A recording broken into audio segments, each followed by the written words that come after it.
ഈ വാർത്താ ദിനത്തിലെ പ്രധാന റിപ്പോർട്ടുകളുമായി വാർത്താമഴ ആരംഭിക്കുന്നു. ഞാൻ എസ് വിജയകുമാർ. ഓപ്പറേഷൻ സിന്ദൂറിൽ പ്രധാനമന്ത്രിയെ പരിഹസിച്ച് രാഹുൽ ഗാന്ധി. ട്രംപ് മോദിയെ വിളിച്ച് നരേന്ദ്ര കീഴടങ്ങ് എന്ന് പറഞ്ഞെന്ന് രാഹുൽ ഗാന്ധി. പ്രധാനമന്ത്രി ESR പറഞ്ഞ് അനുസരിച്ചുവെന്നും രാഹുലിന്റെ പരിഹാസം.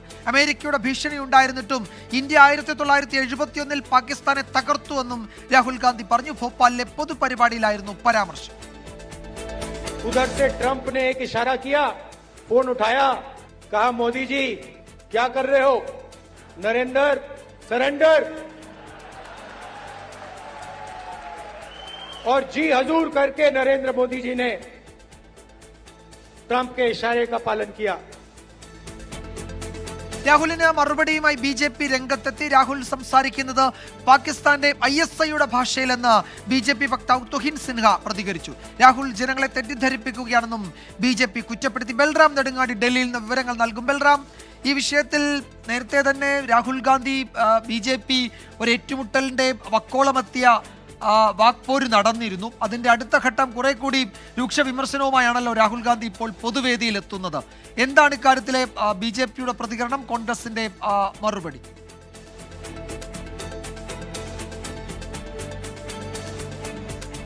വിജയകുമാർ, ഈ ഓപ്പറേഷൻ സിന്ദൂറിന് തൊട്ടു പിന്നാലെ തന്നെ ഈ സിന്ദൂറുമായി ബന്ധപ്പെട്ടുള്ള പൂർണ്ണമായ വിവരങ്ങൾ പുറത്തുവിടണം എന്നും ഒപ്പം തന്നെ ഈ പാകിസ്ഥാനുമായുള്ള സംഘർഷം അവസാനിപ്പിക്കുന്നതിൽ US പ്രസിഡന്റ് ഡൊണാൾഡ് ട്രംപിന് പങ്കുണ്ട് എന്നുള്ള അവകാശവാദത്തിൻ്റെ ശരിയെന്ത് എന്നുമുള്ള ചോദ്യങ്ങളുമായി കോൺഗ്രസ് രംഗത്തുണ്ട്. ഇക്കാര്യങ്ങൾ സമഗ്രമായി ചർച്ച ചെയ്യാൻ പാർലമെന്റിന്റെ പ്രത്യേക സമ്മേളനം വിളിക്കണം എന്ന് കോൺഗ്രസ് ആവർത്തിച്ച് ആവശ്യപ്പെടുകയാണ്. ഇക്കാര്യം സർക്കാർ പരിശോധിച്ചും വരുന്നതിനിടെയാണ് വീണ്ടും കടുത്ത ഭാഷയിലുള്ള പ്രധാനമന്ത്രി നരേന്ദ്രമോദിക്കെതിരെ പരിഹാസ രൂപേണയുള്ള പരാമർശം രാഹുൽ ഗാന്ധിയുടെ ഭാഗത്തു നിന്നും ഭോപ്പാലിലെ പൊതുപരിപാടിക്കിടെ ഉണ്ടായിരിക്കുന്നത്. ഈ സംഘർഷം നടക്കുന്നതിനിടെ പ്രധാനമന്ത്രി നരേന്ദ്രമോദിയെ US പ്രസിഡന്റ് ഡൊണാൾഡ് ട്രംപ് ഫോണിൽ വിളിച്ച് നിർത്തൂ എന്ന് ആവശ്യപ്പെടുകയും അത് പ്രധാനമന്ത്രി പൂർണ്ണമായും അനുസരിക്കുകയുമായിരുന്നു എന്നാണ് പരിഹാസ സ്വരത്തിൽ രാഹുൽ ഗാന്ധി പറഞ്ഞത്. ഒപ്പം തന്നെ എന്നാൽ കോൺഗ്രസിന്റെ ഭരണകാലത്തുള്ള ചരിത്രവും രാഹുൽ ഗാന്ധി എടുത്തു പറയുന്നുണ്ട്. 1971 ബംഗ്ലാദേശ് വിമോചന യുദ്ധ സമയത്ത് അന്ന് അമേരിക്കയുടെ ഭാഗത്തു നിന്നും കടുത്ത സമ്മർദ്ദം ഉണ്ടായിട്ടും അതിനെയെല്ലാം ഇന്ത്യ പ്രധാനമന്ത്രി നരേന്ദ്രമോദിയുടെ നേതൃത്വത്തിൽ കോൺഗ്രസ് സർക്കാർ അവഗണിച്ചു എന്നും പാകിസ്ഥാനെ ഇന്ത്യ ആ യുദ്ധത്തിൽ തകർത്തു എന്നും രാഹുൽ ഗാന്ധി പറഞ്ഞിരിക്കുന്നു. കോൺഗ്രസ് അത്തരത്തിൽ ആരുടെയും സമ്മർദ്ദത്തിന് വഴിപ്പെടില്ല എന്നാണ് രാഹുൽ ഗാന്ധി ഭോപ്പാലിലെ പൊതുപരിപാടിയിൽ പറഞ്ഞത്. എന്നാൽ ഇതിന് പ്രതികരണവുമായി BJP രംഗത്തെത്തിയിരിക്കുന്നു. പാകിസ്ഥാൻ ചാരസംഘടനയായ ISIയുടെ അതേ ശബ്ദത്തിലാണ് രാഹുൽ ഗാന്ധി സംസാരിക്കുന്നത് എന്നാണ് BJPയുടെ പ്രതികരണം. ഒപ്പം തന്നെ ജനങ്ങളെ തെറ്റിദ്ധരിപ്പിക്കാനുള്ള ശ്രമമാണ് രാഹുൽ ഗാന്ധിയുടെ ഭാഗത്തു നിന്നും ഉണ്ടാകുന്നത് എന്നുമാണ് BJP പ്രതികരിച്ചിരിക്കുന്നത്. വരും മണിക്കൂറുകളിൽ ഈ വിഷയത്തിൽ കൂടുതൽ കടുത്ത പ്രതികരണങ്ങൾ BJPയുടെ ഭാഗത്തു നിന്നും ഉണ്ടാകും എന്ന് ഉറപ്പാണ്. കാരണം കടുത്ത പരിഹാസ സ്വരത്തിലുള്ള ഒരു പരാമർശമാണ് രാഹുൽ ഗാന്ധിയുടെ ഭാഗത്തു നിന്നും ഉണ്ടായിരിക്കുന്നത്. അതേസമയം കോൺഗ്രസ് ഈ പ്രത്യേക പാർലമെന്റ് സമ്മേളനം വിളിക്കണമെന്ന ആവശ്യത്തിൽ ഉറച്ചു നിൽക്കുകയാണ്. ഈ മാസം 16 പ്രത്യേക സമ്മേളനം വിളിക്കുന്ന കാര്യമാണ് കേന്ദ്ര സർക്കാർ പരിഗണിക്കുന്നത്. വിജയകുമാർ. ബൽറാം നെടുങ്ങാടിയാണ് വിവരങ്ങൾ നൽകിയത് ഡൽഹിയിൽ നിന്ന്. ഓപ്പറേഷൻ സിന്ദൂർ വിശദീകരിക്കാൻ വിദേശ രാജ്യങ്ങളിലേക്ക് പോയ സർവകക്ഷി സംഘം തിരികെ ഇന്ത്യയിലേക്ക് മടങ്ങിയെത്തിയ ആദ്യ സംഘവുമായി വിദേശകാര്യമന്ത്രി S ജയശങ്കർ കൂടിക്കാഴ്ച നടത്തി. വിദേശ പര്യടനം നടത്തിയ പ്രതിനിധി സംഘങ്ങളുമായി പ്രധാനമന്ത്രി നരേന്ദ്രമോദി ചർച്ച നടത്തുന്നുണ്ട്. പ്രധാനമന്ത്രി വെള്ളിയാഴ്ച ജമ്മു കാശ്മീർ സന്ദർശിക്കും. ലോകരാഷ്ട്രങ്ങൾ സന്ദർശിച്ച ഇന്ത്യൻ പ്രതിനിധി സംഘത്തിലെ BJP MP ബൈജയന്ത് പാണ്ഡെ നേതൃത്വം നൽകിയ സംഘം ഇന്ന് മടങ്ങിയെത്തി. സംഘവുമായി വിദേശകാര്യമന്ത്രി S ജയശങ്കർ കൂടിക്കാഴ്ച നടത്തി. പ്രതിനിധി സംഘത്തിന് നേരിട്ട് അഭിനന്ദനം അറിയിച്ചു. Algeria, Saudi Arabia, Kuwait, Bahrain എന്നിവിടങ്ങളിലാണ് സംഘം സന്ദർശനം നടത്തിയത്. DMK MP കനിമൊഴിയുടെ നേതൃത്വത്തിലുള്ള പ്രതിനിധി സംഘവും മടങ്ങിയെത്തിയിരുന്നു. ഓപ്പറേഷൻ സിന്ദൂറിൽ ഇന്ത്യൻ സായുധ സേനയ്ക്കുണ്ടായ നഷ്ടങ്ങളെക്കുറിച്ചുള്ള ചോദ്യങ്ങൾക്ക് സംയുക്ത സൈനിക മേധാവി ജനറൽ അനിൽ ചൗഹാൻ മറുപടി നൽകി. നഷ്ടങ്ങളും തിരിച്ചടികളും ഇന്ത്യൻ സായുധ സേനകളെ ബാധിക്കില്ല. നഷ്ടങ്ങളല്ല നേട്ടങ്ങളാണ് പ്രധാനമെന്നും സംയുക്ത സൈനിക മേധാവി. When I was asked about losses on our side, I said these are not important. The results and how you act is important. Suppose you go in a test match, cricket test match, and you win by innings defeat. Then there's no question of how many wickets and how many balls and how many players. It's an innings kind of defeat. Operation Sindoor വിശദീകരിക്കാൻ വിദേശ രാഷ്ട്രങ്ങൾ സന്ദർശിച്ച പ്രതിനിധി സംഘങ്ങളുമായി പ്രധാനമന്ത്രി നരേന്ദ്രമോദിയും കൂടിക്കാഴ്ച നടത്തും. ഈ മാസം 10-ന് കൂടിക്കാഴ്ചയുണ്ടാകുമെന്നാണ് വിവരം. വരുന്ന വെള്ളിയാഴ്ച പ്രധാനമന്ത്രി നരേന്ദ്രമോദി ജമ്മുകശ്മീർ സന്ദർശിക്കും. 24 ഡൽഹി. ഭൂകമ്പത്തിൽ മതിൽ തകർന്നതിന് പിന്നാലെ പാകിസ്ഥാനിൽ 200-ലധികം തടവുകാർ ജയിൽ ചാടി. 78 പേരെ പിടികൂടിയതായി അധികൃതർ അറിയിച്ചു. മറ്റ് തടവുകാരെ കണ്ടെത്താനുള്ള തെരച്ചിൽ തുടരുകയാണ്. തിങ്കളാഴ്ച രാത്രി കിഴക്കൻ കറാച്ചിയിലുണ്ടായ ഭൂകമ്പത്തിന് പിന്നാലെയാണ് സംഭവം. സുരക്ഷ മുൻനിർത്തി തടവുകാരെ ഒഴിപ്പിക്കുന്നതിനിടയിലാണ് 216 തടവുകാർ രക്ഷപ്പെട്ടത്. ഭൂകമ്പത്തിൽ ജയിലിന്റെ മതിൽ തകർന്നതിന് പിന്നാലെയാണ് തടവുകാർ രക്ഷപ്പെട്ടത്. മാലിർ ജയിലിനടുത്ത് നിന്ന് വെടിവെപ്പിന്റെ ശബ്ദവും തടവുകാർ റോഡിലൂടെ ഓടുന്നതടക്കമുള്ള വീഡിയോ സമൂഹമാധ്യമങ്ങളിൽ വ്യാപകമായി പ്രചരിക്കുന്നുണ്ട്. തടവുകാർ ജയിൽ ചാടിയതിന് പിന്നാലെ നടന്ന വെടിവെപ്പിൽ ഒരാൾ കൊല്ലപ്പെട്ടു. ചാടിപ്പോയ പലരും മയക്കുമരുന്നുമായി ബന്ധപ്പെട്ട കുറ്റകൃത്യങ്ങളിൽ പ്രതികളാണെന്നും അധികൃതർ വ്യക്തമാക്കി. ഞായറാഴ്ച മുതൽ കറാച്ചിയിലെ മാലിർ, ലാൻഡി, കിയാബാദ് എന്നിവിടങ്ങളിലാണ് ഭൂചലനമുണ്ടായത്. International desk 24. മറ്റൊരു പ്രധാന റിപ്പോർട്ടിലേക്ക്. വെള്ളത്തിനടിയിലൂടെയുള്ള ആക്രമണത്തിലൂടെ റഷ്യയിലെ പാലം തകർത്ത് യുക്രൈൻ. ക്രിമിയയെ റഷ്യയുമായി ബന്ധിപ്പിക്കുന്ന കെർച്ച് പാലമാണ് തകർന്നത്. 2018-ൽ പ്രസിഡന്റ് വ്ളാദിമിർ പുടിൻ തുറന്നുകൊടുത്ത പാലമാണ് തകർക്കപ്പെട്ടത്. ആക്രമണം യുക്രൈന്റെ സുരക്ഷാ സേന SBU സ്ഥിരീകരിച്ചു. 1 ടണ്ണിലധികം സ്ഫോടക വസ്തുക്കൾ ഉപയോഗിച്ചെന്നും യുക്രൈൻ വ്യക്തമാക്കി. റഷ്യയിലെ 5 വ്യോമ കേന്ദ്രങ്ങൾക്ക് യുക്രൈൻ കഴിഞ്ഞ ദിവസം ഡ്രോൺ ആക്രമണത്തിലൂടെ സാരമായ കേടുപാട് വരുത്തിയിരുന്നു. അതിന് പിന്നാലെയാണ് ഈ പാലം തകർത്തത്.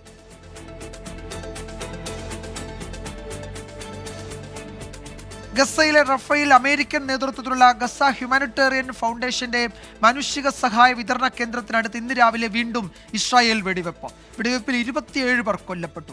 90ഓളം പേർക്ക് പരിക്കേറ്റു. റഫയിൽ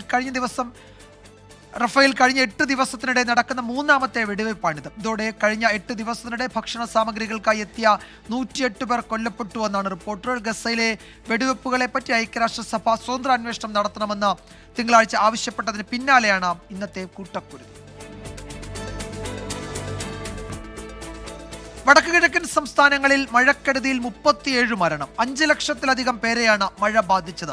അസം മുഖ്യമന്ത്രി ഹിമന്ത ബിശ്വ ശർമ്മയുമായി ഫോണിൽ സംസാരിച്ച പ്രധാനമന്ത്രി നരേന്ദ്രമോദി ദുരിതാശ്വാസ പ്രവർത്തനങ്ങൾക്ക് പൂർണ്ണ പിന്തുണയുണ്ടാകുമെന്ന് അറിയിച്ചു. അസമിലും മേഘാലയയിലും റെഡ് അലേർട്ടാണ്. അസം, ത്രിപുര, മേഘാലയ, സിക്കിം, അരുണാചൽ പ്രദേശ് തുടങ്ങിയ വടക്കുകിഴക്കൻ സംസ്ഥാനങ്ങളിൽ ശക്തമായ മഴ കനത്ത നാശം വിതച്ചു. 5 ലക്ഷത്തിലേറെ പേരാണ് ദുരിതത്തിലായത്. ഏറ്റവും കൂടുതൽ നാശനഷ്ടം റിപ്പോർട്ട് ചെയ്തിരിക്കുന്നത് അസമിലാണ്. വെള്ളപ്പൊക്കവും മണ്ണിടിച്ചിലും അസമിലെ 22 ജില്ലകളെ ബാധിച്ചു. 10,000-ലധികം പേർ ദുരിതാശ്വാസ ക്യാമ്പുകളിലാണ്. സംസ്ഥാനത്തെ 15 നദികളിൽ ജലനിരപ്പ് ഉയർന്നു. ഏറ്റവും കൂടുതൽ നാശനഷ്ടങ്ങളുണ്ടായ അസമിലെ ലഖിംപൂർ ജില്ലയിൽ മുഖ്യമന്ത്രി ഹിമന്ത ബിശ്വ ശർമ്മ സന്ദർശനം നടത്തി. പ്രധാനമന്ത്രി നരേന്ദ്രമോദി അസം മുഖ്യമന്ത്രി ഹിമന്ത ബിശ്വ ശർമ്മയുമായി ഫോണിൽ ബന്ധപ്പെട്ടു. അസമിലെ സ്ഥിതിഗതികൾ വിലയിരുത്തി ദുരന്ത നിവാരണത്തിന് കേന്ദ്രത്തിന്റെ പൂർണ്ണ പിന്തുണ നൽകുമെന്ന് ഉറപ്പു നൽകി. മേഘാലയയിൽ 10-ലേറെ ജില്ലകളെ വെള്ളപ്പൊക്കം ബാധിച്ചു. മണിപ്പൂരിലും അരുണാചൽ പ്രദേശിലും താഴ്ന്ന പ്രദേശങ്ങൾ വെള്ളക്കെട്ടിലാണ്. മണിപ്പൂരിൽ 19,000-ലധികം പേർ ദുരിതത്തിലാണ്. 3,000-ഓളം വീടുകൾക്ക് കേടുപാടുകൾ സംഭവിച്ചു. വടക്കുകിഴക്കൻ സംസ്ഥാനങ്ങളിൽ വരും ദിവസങ്ങളിലും ശക്തമായ മഴയുണ്ടാകുമെന്നാണ് കാലാവസ്ഥാ നിരീക്ഷണ കേന്ദ്രത്തിന്റെ മുന്നറിയിപ്പ്. വിനീത വിജി, 24 ഡൽഹി. മഴയുടെ ശക്തി കുറഞ്ഞിട്ടും ആലപ്പുഴയുടെ താഴ്ന്ന പ്രദേശങ്ങൾ വെള്ളത്തിനടിയിലാണ്. കുട്ടനാട് താലൂക്കിലെ സർക്കാർ സ്ഥാപനങ്ങളിലും AC റോഡിലും വെള്ളക്കെട്ട് രൂക്ഷമാണ്. പുറം ബണ്ട് നിർമ്മിക്കാത്തതും തോട്ടപ്പള്ളി പൊഴിമുറിക്കൽ വൈകിയതുമാണ് വെള്ളക്കെട്ടിന് കാരണമെന്ന് പ്രദേശവാസികൾ ആരോപിക്കുന്നു.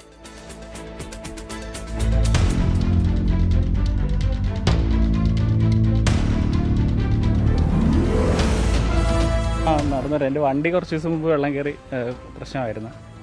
വേറെ കുഴപ്പങ്ങൾ നടന്നു വരാനുള്ള ബുദ്ധിമുട്ടുണ്ട്.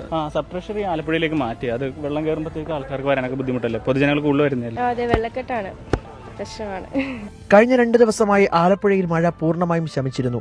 എന്നിട്ടും കുട്ടനാട് ഉൾപ്പെടെയുള്ള താഴ്ന്ന പ്രദേശങ്ങൾ വെള്ളത്തിനടിയിൽ തുടരുകയാണ്. ചമ്പക്കുളം വില്ലേജ് ഓഫീസും മങ്കൊമ്പ് സബ് ട്രഷറിയും വെള്ളത്തിൽ മുങ്ങി. പുളിങ്കുന്ന് പോലീസ് സ്റ്റേഷന് പരിസര പ്രദേശങ്ങളും വെള്ളത്തിനടിയിലായി.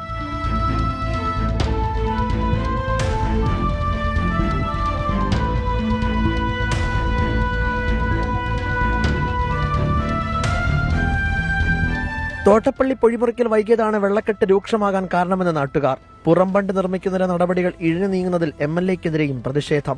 ശക്തമായ പ്രതിഷേധത്തിലാണ്. ഈ പ്രതിഷേധം ഈ റോഡിന്റെ നിർമ്മാണം പൂർത്തിയാകാൻ പോവുകയാണ് എന്നാണ് അവർ അവകാശപ്പെടുന്നത്. എന്നാൽ ഈ റോഡിന്റെ ഉദ്ഘാടനം ഇത്തരം പ്രശ്നങ്ങൾ പരിഹരിക്കാതെ ഈ റോഡിന്റെ ഉദ്ഘാടനം നടത്തുവാൻ ഇവിടുത്തെ കോൺഗ്രസ് പാർട്ടിയും ഇവിടുത്തെ ജനാധിപത്യ വിശ്വാസികൾ ഈ പ്രദേശത്തുള്ള കർഷകരും കർഷകത്തൊഴിലാളികളും അടങ്ങുന്ന സമൂഹം അതിന് തയ്യാറാവുകയില്ല. ഇത്തരം ശക്തമായ പ്രതിഷേധ സമര പരിപാടികളെ ഞങ്ങൾ മുന്നോട്ട് പോകും. 2018 പ്രളയാനന്തരം നിർമ്മിച്ച AC റോഡിലെ പല ഭാഗങ്ങളും വെള്ളത്തിലാണ്. വെള്ളക്കെട്ടിനെതിരെ വള്ളവുമായി കുട്ടനാട് കോൺഗ്രസ് ബ്ലോക്ക് കമ്മിറ്റി പ്രതിഷേധിച്ചു. ഈ റോഡിൽ ഒരു കാരണവശാലും വെള്ളം കയറുകയില്ല എന്നാണ് പറഞ്ഞത്. പ്രളയത്തിന് ശേഷം പ്രളയത്തിനെക്കാട്ടിൽ അന്നുണ്ടായിരുന്ന വാട്ടർ ലെവലിനെക്കാട്ടിൽ ഉയർത്തി നിർമ്മിച്ച റോഡാണെന്നാണ് അവകാശപ്പെട്ടത്. ശക്തമായ ഒരു കിഴക്കൻ വെള്ളം എക്കലായിട്ട് വരികയോ ഒന്നും ഉണ്ടായിട്ടില്ല. ഈ 4 ദിവസത്തെ മഴ കൊണ്ട് മാത്രമാണ് ഇവിടെ AC റോഡിൽ ഇത്രമാത്രം വെള്ളം കയറിയെന്നുള്ളതാണ് വാസ്തവം. അതൊന്ന് ഈ അധികാരികൾ കണ്ടില്ല എങ്കിൽ അതിശക്തമായ സമരപരിപാടികളായിട്ട് ഞങ്ങൾ മുന്നോട്ട് പോകും. വെള്ളക്കെട്ട് മാറുന്നതുവരെ കുട്ടനാട് അമ്പലപ്പുഴ താലൂക്കിലെ എല്ലാ വിദ്യാഭ്യാസ സ്ഥാപനങ്ങൾക്കും ജില്ലാ ഭരണകൂടം അവധി പ്രഖ്യാപിച്ചിട്ടുണ്ട്. മഴ മാറിയിട്ട് കുട്ടനാട്ടിലെ വെള്ളക്കെട്ടിന് പരിഹാരമാകുന്നില്ല എന്നതിന്റെ നേർസാക്ഷ്യമാണ് കണ്ടത്. MLA-ക്കും ജനപ്രതിനിധികൾക്കുമെതിരെ പ്രതിഷേധ സ്വരം ഇന്നും നാട്ടുകാർ ഉയർത്തിയിട്ടുണ്ട്. ആലപ്പുഴയിൽ നിന്നും ഷിബിൻ ബഷീറിനൊപ്പം YS അഭിനന്ദ്, 24. സംസ്ഥാനത്ത് കോവിഡ് കേസുകൾ വർദ്ധിക്കുന്ന സാഹചര്യത്തിൽ ജാഗ്രതാ നിർദ്ദേശവുമായി ആരോഗ്യവകുപ്പ്. രോഗലക്ഷണങ്ങളുള്ള മുഴുവൻ പേർക്കും കോവിഡ് പരിശോധന നടത്തണം. ചികിത്സാ സംവിധാനങ്ങളുടെ പര്യാപ്തത ആശുപത്രികൾ വിലയിരുത്തണമെന്നും നിർദ്ദേശമുണ്ട്. വിദേശ രാജ്യങ്ങളിൽ റിപ്പോർട്ട് ചെയ്ത ഒമിക്രോൺ JN1 LF7 വകഭേദമാണ് കേരളത്തിലും കണ്ടെത്തിയത്. തീവ്രത കുറവാണെങ്കിലും വ്യാപനശേഷി കൂടുതലാണെന്ന് ആരോഗ്യ വിദഗ്ധർ പറയുന്നു. ഈ സാഹചര്യം മുന്നിൽ കണ്ടാണ് ആരോഗ്യവകുപ്പിന്റെ പ്രതിരോധ പ്രവർത്തനങ്ങൾ. ഗുരുതര രോഗമുള്ളവർ പൊതുവിടങ്ങളിൽ മാസ്ക് ധരിക്കണമെന്ന് ആരോഗ്യവകുപ്പ് ഇറക്കിയ സർക്കുലറിൽ വ്യക്തമാക്കുന്നുണ്ട്. രോഗമുള്ളവരെ പരിചരിക്കുമ്പോൾ 2023 ഇറക്കിയ ABC മാർഗനിർദ്ദേശങ്ങൾ പാലിക്കണം. ആശുപത്രികളിൽ ആവശ്യമായ ചികിത്സാ സംവിധാനങ്ങൾ ഒരുക്കണം. കോവിഡ് ലക്ഷണങ്ങളോടെ ചികിത്സയ്ക്കെത്തുന്നവരെ ആന്റിജൻ RT-PCR പരിശോധനകൾക്ക് വിധേയമാക്കണം. രോഗികളുടെ എണ്ണം 1500-ലേക്ക് അടുത്ത സാഹചര്യത്തിലാണ് ആരോഗ്യവകുപ്പ് പുതിയ സർക്കുലർ ഇറക്കിയത്. കേരളത്തിൽ കേസുകൾ കൂടുന്നതിനൊപ്പം മരണവും സംഭവിക്കുന്നുണ്ട്. ന്യൂമോണിയ അടക്കമുള്ള അസുഖങ്ങളുള്ളവർക്ക് വൈറസ് ബാധയേറ്റാൽ ഗുരുതരമാകാനുള്ള സാഹചര്യമുണ്ടെന്നും ആരോഗ്യ വിദഗ്ധർ പറയുന്നു. 1416 ആക്റ്റീവ് കേസുകളാണ് കേരളത്തിൽ നിലവിലുള്ളത്. ജനുവരി മുതൽ ഇതുവരെ 9 മരണങ്ങളും സംസ്ഥാനത്ത് റിപ്പോർട്ട് ചെയ്തു. ആശങ്കപ്പെടേണ്ട സാഹചര്യമില്ലെങ്കിലും കോവിഡിനെ കരുതിയിരിക്കണമെന്നാണ് ആരോഗ്യവകുപ്പിന്റെ മുന്നറിയിപ്പ്. MG പ്രതീഷ്, 24, തിരുവനന്തപുരം. അങ്കമാലി ശബരി റെയിൽപാത യാഥാർത്ഥ്യമാകുന്നു. കേന്ദ്ര റെയിൽവേ മന്ത്രി അശ്വിനി വൈഷ്ണവുമായി മുഖ്യമന്ത്രി നടത്തിയ ചർച്ചയിലാണ് തീരുമാനം. ജൂലൈയിൽ ഭൂമിയേറ്റെടുക്കൽ നടപടികൾ തുടങ്ങും എന്ന് മന്ത്രി വി അബ്ദുറഹ്മാൻ അറിയിച്ചു. സിൽവർ ലൈന് ബദലായുള്ള സെമി ഹൈസ്പീഡ് റെയിൽ പദ്ധതിയും കേന്ദ്ര സർക്കാരിന്റെ സജീവ പരിഗണനയിലുണ്ട്. റെയിൽവേ ഭവനിലെത്തിയാണ് കേന്ദ്ര റെയിൽവേ മന്ത്രി അശ്വിനി വൈഷ്ണവുമായി മുഖ്യമന്ത്രി കൂടിക്കാഴ്ച നടത്തിയത്. മന്ത്രി വി അബ്ദുറഹ്മാനും കേരളത്തിന്റെ പ്രത്യേക പ്രതിനിധി KV തോമസും കൂടിക്കാഴ്ചയിൽ പങ്കെടുത്തു. കേരളത്തിന്റെ റെയിൽവേ വിഷയങ്ങളാണ് ചർച്ചയായത്. കേന്ദ്രമന്ത്രിയുമായി നടത്തിയ കൂടിക്കാഴ്ചയിൽ അങ്കമാലി ശബരി റെയിൽപാത യാഥാർത്ഥ്യമാക്കാൻ തീരുമാനിച്ചതായും മന്ത്രി വി അബ്ദുറഹ്മാൻ. കേന്ദ്ര വിദഗ്ധ സംഘം പദ്ധതിക്കായി കേരളത്തിലെത്തും. അതേസമയം ഇന്ന് നടന്ന കൂടിക്കാഴ്ചയിൽ സിൽവർ ലൈൻ ചർച്ച ചെയ്തില്ലെന്നും മന്ത്രി വി അബ്ദുറഹ്മാൻ വ്യക്തമാക്കി. അത്തരത്തിലൊരു റിപ്പോർട്ട് മുഖ്യമന്ത്രിയോ അല്ലെങ്കിൽ ബന്ധപ്പെട്ട റെയിൽവേ വകുപ്പ് മന്ത്രിയോ ഒന്നും പറഞ്ഞിട്ടില്ലല്ലോ. കേരളത്തിൽ നിന്ന് നമ്മളങ്ങനെ പറഞ്ഞിട്ടില്ല. നമ്മൾ നോക്കൂ, കേരളത്തിൻ്റെ ഒരാവശ്യം എന്ന രീതിയിൽ നമ്മൾ ഉന്നയിച്ചൊരു കാര്യമാണത്. അതുമായുള്ള തീരുമാനങ്ങൾ ഇനി വരാൻ കിടക്കുന്നതേ ഉള്ളൂ. നമ്മൾ പ്രധാനമായും ഡിസ്കസ് ചെയ്ത് അങ്കമാലി റെയിൽവേ പാതയുമായി ബന്ധപ്പെട്ട പ്രധാനപ്പെട്ട പദ്ധതികളെക്കുറിച്ച് കേരള മുഖ്യമന്ത്രിയുമായി ചർച്ച നടത്തിയെന്ന് കേന്ദ്രമന്ത്രി അശ്വിനി വൈഷ്ണവ്. കേരളത്തിന്റെ റെയിൽവേ ബജറ്റ് ശരാശരി 372 കോടിയിൽ നിന്ന് 3042 കോടിയായി വർദ്ധിപ്പിച്ചുവെന്നും ചരക്ക് നീക്കത്തിനും പാസഞ്ചർ ട്രെയിനുമായി കേരളത്തിലെ വടക്കുമുതൽ തെക്കുവരെ ബന്ധിപ്പിക്കുന്ന 3ാമത്തെയും 4ാമത്തെയും പാതകൾക്കായുള്ള ചർച്ചകളും നടന്നുവെന്നും കേന്ദ്രമന്ത്രി അശ്വിനി വൈഷ്ണവ് വ്യക്തമാക്കി. സിൽവർ ലൈനിന് ബദലായി ഇ ശ്രീധരൻ മുന്നോട്ട് വെച്ച സെമി ഹൈസ്പീഡ് റെയിൽ പദ്ധതി കേന്ദ്രത്തിന്റെ പരിഗണനയിലാണ്. പദ്ധതിയുമായി ബന്ധപ്പെട്ട് ഇ ശ്രീധരൻ നൽകിയ കത്ത് കേന്ദ്ര റെയിൽവേ മന്ത്രാലയം പരിശോധിക്കുന്നുണ്ട്. ഇ ശ്രീധരൻ ഡൽഹിയിലെത്തി റെയിൽവേ മന്ത്രിയെ കാണും. ഈ കൂടിക്കാഴ്ചയ്ക്ക് ശേഷം മാത്രമായിരിക്കും പദ്ധതിയുമായി ബന്ധപ്പെട്ട് കേന്ദ്രം സംസ്ഥാനവുമായി ചർച്ചകൾ ആരംഭിക്കുക. 24 ഡൽഹി. വിദേശ ഫണ്ട് വിവേചനം സംബന്ധിച്ച വിഷയം കേന്ദ്ര ധനമന്ത്രി നിർമ്മല സീതാരാമനുമായി ചർച്ച ചെയ്തിട്ടില്ലെന്ന് മന്ത്രി KN ബാലഗോപാൽ. വിഷയം ഉന്നയിക്കാൻ സർക്കാരിന് മറ്റവസരങ്ങളുണ്ട്. സംസ്ഥാനത്തെ ധനസ്ഥിതിയുമായി ബന്ധപ്പെട്ട 3 വിഷയങ്ങളാണ് ധനമന്ത്രിക്ക് മുന്നിൽ ഉന്നയിച്ചതെന്നും മന്ത്രി വ്യക്തമാക്കി. വിദേശ സഹായവുമായി ബന്ധപ്പെട്ട കാര്യം ഇന്നത്തെ അജണ്ടയിൽ വരേണ്ടതല്ല. അതൊരു പൊതുവായ പ്രശ്നമാണ്. അത് നമ്മൾ പൊതുവെ പറഞ്ഞിട്ടുണ്ട്. വീണ്ടും അത് പറയാൻ സമയമുണ്ട്. കാരണം ഇപ്പം മഹാരാഷ്ട്രയ്ക്ക് നൽകിയ ഒരു കാര്യത്തിനെ നമ്മൾ എതിർത്തിട്ടില്ല. മഹാരാഷ്ട്രയ്ക്ക് കൊടുത്തത് നന്നായി, കാരണം സ്റ്റേറ്റുകൾക്ക് കൊടുക്കണം. അപ്പോൾ ഇങ്ങനത്തെ കാര്യങ്ങൾക്കൊരു വിവേചനം വേണ്ട കാര്യമില്ല. എല്ലാ സ്റ്റേറ്റുകളെയും ഒരേപോലെ കാണണം എന്നൊരു കാര്യം പൊതുവിൽ പറഞ്ഞതാണ്. 2-3 ഇഷ്യൂസിൽ പിന്നെ ചില കണക്കുകളുടെ വ്യത്യാസം വന്നിട്ടുണ്ട്. അത് ചൂണ്ടിക്കാണിച്ച് അത് അത്യാവശ്യം കറക്റ്റ് ചെയ്ത് തരണം എന്നുള്ളത് തന്നെ പറയാം.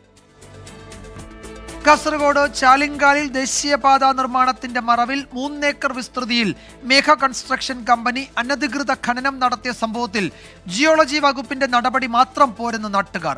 ഖനനം നടത്തിയ സ്ഥലത്ത് പൂർണ്ണമായും മണ്ണിട്ട് മൂടുന്നതുവരെ പ്രതിഷേധം തുടരാനാണ് നാട്ടുകാരുടെ തീരുമാനം. റവന്യൂ, ജിയോളജി വകുപ്പുകളുടെ അനുമതിയില്ലാതെ മണ്ണെടുത്ത കമ്പനിക്കെതിരെ ജിയോളജി വകുപ്പ് കാരണം കാണിക്കൽ നോട്ടീസ് നൽകിയിട്ടുണ്ട്.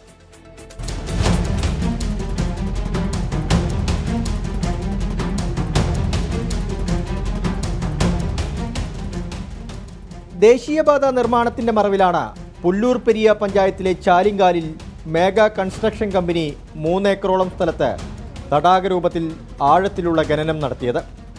ഇവിടെയുള്ള മണ്ണ് കമ്പനി എങ്ങോട്ടാണ് കൊണ്ടുപോയതെന്ന് റവന്യൂ വകുപ്പിന് പോലും അറിയില്ല. കനത്ത മഴ പെയ്ത സമയത്ത് സമീപ പ്രദേശങ്ങളിലെ വീടുകളിലേക്ക് അപ്രതീക്ഷിതമായി വെള്ളപ്പാച്ചിലുണ്ടായതോടെ പഞ്ചായത്ത് അധികൃതർ നടത്തിയ പരിശോധനയിലാണ് അനുമതിയില്ലാതെ വലിയ രീതിയിൽ മണ്ണെടുത്തതായി ശ്രദ്ധയിൽപ്പെട്ടത്. പഞ്ചായത്തിൻ്റെ പരാതിയിൽ ജിയോളജി വകുപ്പ് മേഘ കമ്പനിക്കെതിരെ കടുത്ത നടപടിയിലേക്ക് കടന്നു. ഇതിന് മുന്നോടിയായി കരാർ കമ്പനിക്ക് കാരണം കാണിക്കൽ നോട്ടീസ് നൽകി. എന്നാൽ പിഴ ഈടാക്കിയതുകൊണ്ടും കാരണം കാണിക്കൽ നോട്ടീസ് നൽകിയതുകൊണ്ടും നാട്ടുകാരുടെ പ്രശ്നങ്ങൾക്ക് പരിഹാരമാകില്ലെന്ന് പ്രദേശവാസികൾ. ഈടെ വെള്ളം നിറയാന്നുണ്ടെങ്കിൽ ഇനി ഒരു ജലബോംബ് തന്നെ സംഭവിക്കും.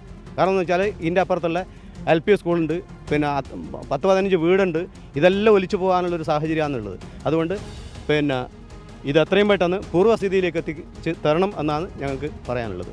മണ്ണെടുത്ത പ്രദേശം പൂർണ്ണമായും പഴയ സ്ഥിതിയിലേക്കാക്കുന്നതുവരെ പ്രതിഷേധം തുടരാനാണ് നാട്ടുകാരുടെ തീരുമാനം.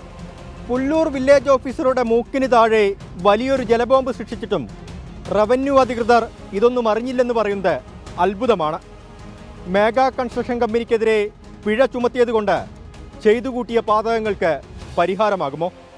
രജീഷ് കരിവള്ളൂരിനൊപ്പം അരുൺ പാറക്കൽ, 24 കാസർഗോഡ്.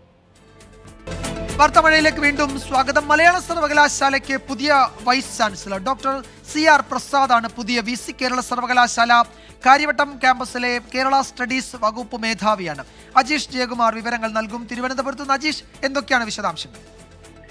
വിജയകുമാർ, മലയാളം സർവകലാശാല VC ആയിരുന്ന ഡോക്ടർ സുഷമ മെയ് 31 വിരമിച്ച ഒഴിവിലാണ് പുതിയ നിയമനം. ഇപ്പോൾ കേരള സർവകലാശാല കാര്യവട്ടം ക്യാമ്പസിലെ ഡിപ്പാർട്ട്മെന്റ് ഓഫ് കേരള സ്റ്റഡീസ് വകുപ്പ് മേധാവിയും സീനിയർ പ്രൊഫസറുമായ CR പ്രസാദിനെയാണ് മലയാളം സർവകലാശാലയുടെ പുതിയ വൈസ് ചാൻസലറായി ഗവർണർ നിയമിച്ചിട്ട് ഉത്തരവിറക്കിയിട്ടുള്ളത്. കേരള സർവകലാശാല കാര്യവട്ടം ക്യാമ്പസിലെ കേരള സ്റ്റഡീസ് വകുപ്പ് മേധാവിയാണ് അദ്ദേഹം. ഡോക്ടർ CR പ്രസാദാണ് പുതിയ മലയാളം സർവകലാശാല VC. മറ്റ് പ്രധാന റിപ്പോർട്ടുകളിലേക്ക്. ശംഖു ഹാപ്പിയാണ്. ഇനി മുതൽ അങ്കണവാടിയിൽ മുട്ട ബിരിയാണിയും പുലാവും ഒക്കെ കിട്ടും. ഉപ്പുമാവിന് പകരം ബിർനാണി വേണമെന്ന് അമ്മയോട് പറയുന്ന വീഡിയോ വൈറലായതും മന്ത്രി ആന്റി അത് കണ്ടതും അങ്കണവാടിയിലെ മെനു തന്നെ പരിഷ്കരിച്ചതും വലിയ വാർത്തയായി. 24-ലൂടെ മന്ത്രി വീണ ജോർജിന് ശംഖു ഉമ്മയും നൽകി. വാർത്ത കണ്ടു, ശംഖുവിന് ഹാപ്പിയായി. മന്ത്രി ആന്റിക്കും 24-കാർക്കും താങ്ക് യു. ശംഖു എന്ന 4 വയസ്സുകാരന്റെ നിഷ്കളങ്കമായ ആ ആവശ്യം ബിർനാണി അത് കേരളം മുഴുവൻ ഏറ്റെടുത്തിരുന്നു. അങ്ങനെ ഇപ്പോൾ ശംഖുവിന്റെ ആഗ്രഹം സാധിച്ചു. ഇനി മുതൽ മുട്ട ബിരിയാണിയും പുലാവുമെല്ലാം അങ്കണവാടിയിൽ ശംഖുവിനും ശംഖുവിനെ പോലെയുള്ള ബിരിയാണി പ്രിയരായ കുട്ടികൾക്കും ലഭിക്കും. ശംഖുവിന്റെ വൈറലായ വീഡിയോ കണ്ട മന്ത്രി വീണ ജോർജ് ആ ആഗ്രഹം സാധിച്ചു നൽകുകയായിരുന്നു. പ്രൈം ടൈം വിത്ത് SKNൽ ആദ്യം മന്ത്രി വീണ ജോർജ് എത്തി ശംഖുവിന്റെ ആഗ്രഹം സാധിച്ചതിന്റെ സന്തോഷം പങ്കിട്ടു. ഒരു കുഞ്ഞ് ബിർനാണി മതി, ഉപ്പുമാവ് വേണ്ട എന്ന് പറയുമ്പോ അതൊരു വലിയ ഓപ്പണിംഗ് ആയിരുന്നു. വാസ്തവത്തിൽ ശംഖുവിനോട് ഒത്തിരി സ്നേഹത്തോടെ നന്ദി പറയുന്നു. ശംഖുവിന് ചേർത്ത് പിടിച്ചൊരു ഉമ്മ കൊടുക്കാം, ഒരു ചക്കര ഉമ്മ കൊടുക്കാം. അതുപോലെ 24-നും നന്ദി. പിന്നാലെ വീഡിയോ കോളിൽ ശംഖുവും എത്തി. ശംഖു ഇനിയിപ്പോൾ എപ്പോഴും ഇനിയിപ്പോൾ ബിരിയാണി തിന്ന് എത്ര ബിരിയാണി തിന്നേണ്ടി വരുമെന്ന് അറിയാമോ? ബിരിയാണി തിന്ന് തിന്ന് ക്ഷീണം വരും. ബിരിയാണിയുടെ കാര്യം അറിഞ്ഞോ ശംഖു? മന്ത്രി ആൻറ്റി ഇപ്പോൾ പറഞ്ഞതേ ഉള്ളൂ ശംഖുവിന് ബിരിയാണി കൊടുക്കാൻ തീരുമാനിച്ചെന്ന്. ശംഖു ബിരിയാണി ഇഷ്ടം പോലെ ബിരിയാണി തരാൻ മന്ത്രി ആൻറ്റി സമ്മതിച്ചിരിക്കുക. ശംഖുവിനും ശംഖുവിന് ഇഷ്ടപ്പെട്ടോ കാര്യം? ശംഖു ഹാപ്പിയാണോ? മന്ത്രി വീണ ജോർജ് ശംഖുവുമായി 24 സംസാരിച്ചു. സന്തോഷായോ? അപ്പം ഞാനൊരു നന്ദി പറയട്ടെ. മോൻ അങ്ങനെ പറഞ്ഞതുകൊണ്ട് നമുക്ക് എല്ലാ ശംഖുവിനും മോനും കൂട്ടുകാർക്കും ഒക്കെ നമുക്ക് ബിരിയാണി പുലാവും ഒക്കെ കൊടുക്കാം കേട്ടോ. ശംഖുവിന്റെ ഉമ്മ മിനിസ്റ്റർ കിട്ടിയിട്ടുണ്ട്. Okay, thank you minister. വീട്ടിൽ എല്ലാവരും ഹാപ്പിയാണോ? ശംഖു ബിരിയാണി കഴിക്കുമ്പോൾ എനിക്കൂടെ തങ്ങളോട് തരുമോ? അപ്പൊ ശംഖുവിന് 24 ഒരു ഉമ്മ കേട്ടോ.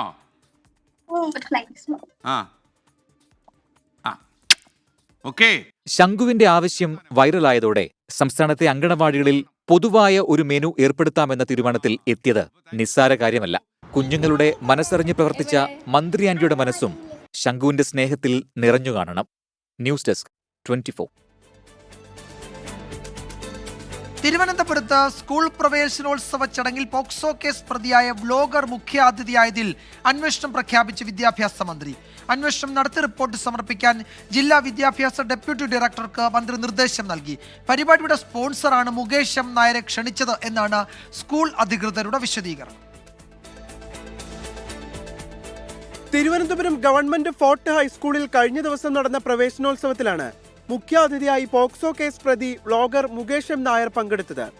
SSLC പരീക്ഷയിൽ മികച്ച വിജയം നേടിയ വിദ്യാർത്ഥികൾക്ക് മൊമെന്റോ സമ്മാനിച്ചതിനു പുറമെ പ്രസംഗം നടത്തി വിദ്യാർത്ഥികൾക്കൊപ്പം നിന്ന് ഫോട്ടോ എടുത്ത ശേഷമാണ് മുകേഷ് മടങ്ങിയത്. മുൻ ACP OS സുനിൽ ഉൾപ്പെടെയുള്ളവരും ചടങ്ങിൽ പങ്കെടുത്തിരുന്നു. എന്നാൽ സ്കൂളിൽ കഴിഞ്ഞ 3 വർഷമായി പഠനോപകരണങ്ങൾ വിതരണം ചെയ്യുന്ന JCA എന്ന സംഘടനയാണ് പരിപാടിയിൽ മുകേഷ് നായരെ ക്ഷണിച്ചതെന്നാണ് സ്കൂൾ അധികൃതരുടെ വിശദീകരണം. ഇങ്ങനെ ഒരു വ്യക്തി നമുക്ക് സ്കൂളിൽ വരുമെന്ന് നമുക്കറിയില്ലായിരുന്നു. അപ്പോൾ അത് കണക്ട് ചെയ്ത് കൊണ്ടുവന്നത് JCI റോയൽ സിറ്റി അതിൻ്റെ അധികൃതരാണ് കൊണ്ടുവന്നത്. ഇതാണ് വാസ്തവം. ഞങ്ങളുമായിട്ട് യാതൊരു ബന്ധവും ഇല്ല. സെലിബ്രിറ്റി ഗസ്റ്റ് വന്നേക്കുമെന്ന് മാത്രമാണ് പഠനോപകരണങ്ങൾ സ്പോൺസർ ചെയ്ത സന്നദ്ധ സംഘടന അറിയിച്ചതെന്നും മുകേഷിനെതിരെ കേസ് നിലനിൽക്കുന്ന കാര്യം അറിഞ്ഞിരുന്നില്ലെന്നും അധികൃതർ പറയുന്നു. പ്രായപൂർത്തിയാകാത്ത പെൺകുട്ടിയെ അർദ്ധനഗ്നയാക്കി അഭിനയിപ്പിച്ചു എന്നതുൾപ്പെടെയുള്ള പരാതിയിലാണ് മുകേഷ് നായർക്കെതിരെ പോക്സോ കേസെടുത്തത്. കേസിൽ ഉപാധികളോടെ മുകേഷിന് കോടതി ജാമ്യം അനുവദിച്ചിരുന്നു. 24 തിരുവനന്തപുരം. നിലമ്പൂരിൽ പോരാട്ടം മുറുകി.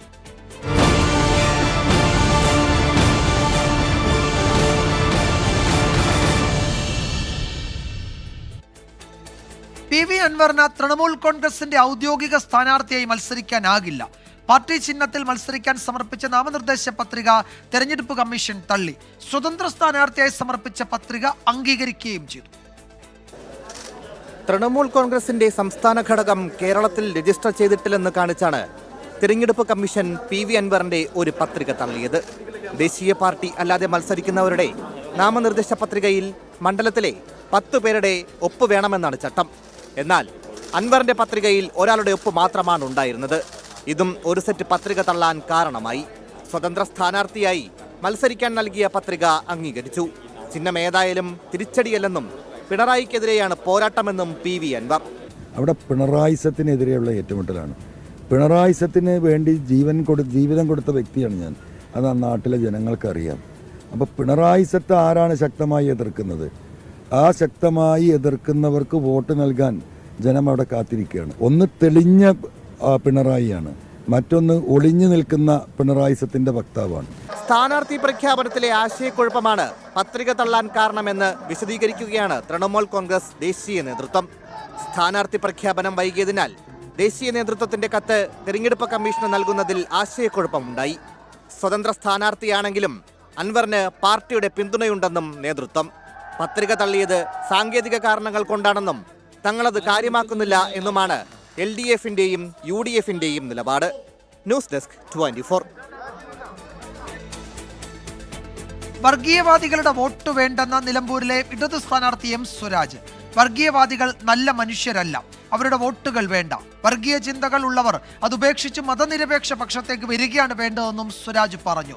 ഇന്ന് സ്വന്തം പഞ്ചായത്തായ പോത്തുകല്ലിലാണ് ഇടതു സ്ഥാനാർത്ഥി പര്യടനം നടത്തിയത്. നിലമ്പൂരിന്റെ ശബ്ദം ഉയർന്നു കേൾക്കണമെങ്കിൽ ഈ തെരഞ്ഞെടുപ്പിൽ എല്ലാ മനുഷ്യന്റെയും സർവാത്മന സമർപ്പണമാണ് ഈ തെരഞ്ഞെടുപ്പിനകത്ത് ഞങ്ങൾ ആവശ്യപ്പെടുന്നത്. അതിൽ കോൺഗ്രസ് എന്നോ ലീഗ് എന്നോ BJP എന്നോ സുഡാപ്പി എന്നോ ജമാഅത്തെ ഇസ്ലാമി എന്നോ വ്യത്യാസമില്ല. മനുഷ്യന്റെ എല്ലാ പിന്തുണയും, എല്ലാ മനുഷ്യരുടെയും പിന്തുണയും ഞങ്ങൾ ആഗ്രഹിക്കുകയാണ്. CPIM മലപ്പുറം ജില്ലാ സെക്രട്ടേറിയറ്റ് അംഗം TM സിദ്ദിഖ് M സ്വരാജിനു വേണ്ടി വോട്ട് തേടി നടത്തിയ വിവാദ പ്രസംഗമാണ് M സ്വരാജ് തിരുത്തിയത്.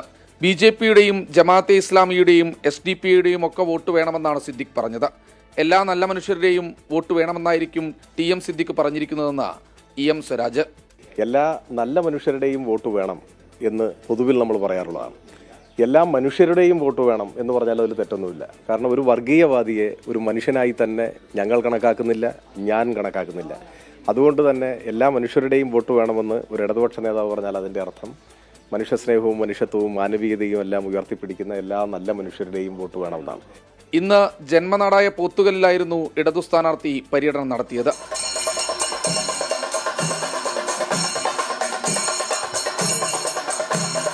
പഞ്ചായത്ത് പര്യടനം കഴിഞ്ഞ കുടുംബസംഗമങ്ങൾ അടക്കമുള്ള പരിപാടികളിലേക്ക് കടക്കും. ഈ മാസം 13 മുതൽ 3 ദിവസം മണ്ഡലത്തിൽ ക്യാമ്പ് ചെയ്ത മുഖ്യമന്ത്രി പിണറായി വിജയൻ M സ്വരാജിനായി വോട്ട് തേടും. സ്വാതി കൃഷ്ണയ്ക്കും അഖിലിനുമൊപ്പം ശ്രീകുമാരൻ, ടീം 24 നിലമ്പൂർ. നിലമ്പൂരിൽ കോൺഗ്രസ് ലീഗ് തർക്കമെന്ന LDF ആരോപണം തള്ളി UDF നേതാക്കൾ. വ്യാജ പ്രചാരണമെന്ന് KPCC working president PC Vishnunath ആരോപിച്ചു. കോൺഗ്രസും ലീഗും ഒരുമിച്ചാണ് മുന്നോട്ട് പോകുന്നതെന്ന് Malappuram DCC president VS Joy പ്രതികരിച്ചു. ലീഗ് മലപ്പുറം ജില്ലാ പ്രസിഡന്റ് പാണക്കാട് അബ്ബാസ് അലി തങ്ങൾ ആര്യാടൻ ഷൗക്കത്തിന്റെ പ്രചാരണത്തിനെത്തി.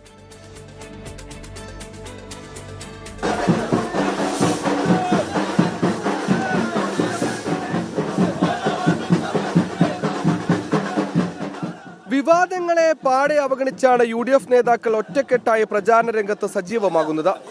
PV അൻവറിനെ മുന്നണിയിൽ എടുക്കേണ്ടെന്ന് UDF ഒറ്റക്കെട്ടായി എടുത്ത നിലപാടെന്ന് പ്രതിപക്ഷ നേതാവ് VD സതീശൻ 24നോട് പറഞ്ഞു.